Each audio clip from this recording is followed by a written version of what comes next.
This is the Lone Crater YouTube. We hope this video helps. You start by powering down and removing the battery, safety first. Next, gather a T6 or T8 bit, Phillips #0, a plastic spudger, and 90% isopropyl alcohol. These let you open, clean, and reassemble without damage. Once done, lay a soft, static-free mat and sort screws into groups so you don't mix sizes. Make sure to wear gloves or ground yourself because electrostatic discharge can harm the controller's board. Now you're ready for disassembly.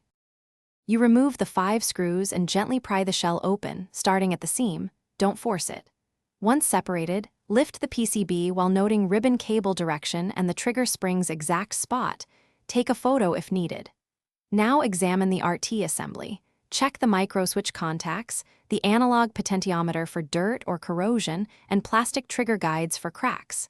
If you see grime, use 90% isopropyl on a cotton swab to clean contacts. If you install replacement parts or clean the existing ones, then apply a tiny amount of silicone grease to plastic guides to restore smooth travel.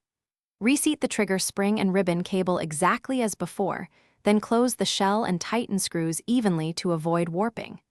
Reinsert batteries, connect, and test the RT in-game.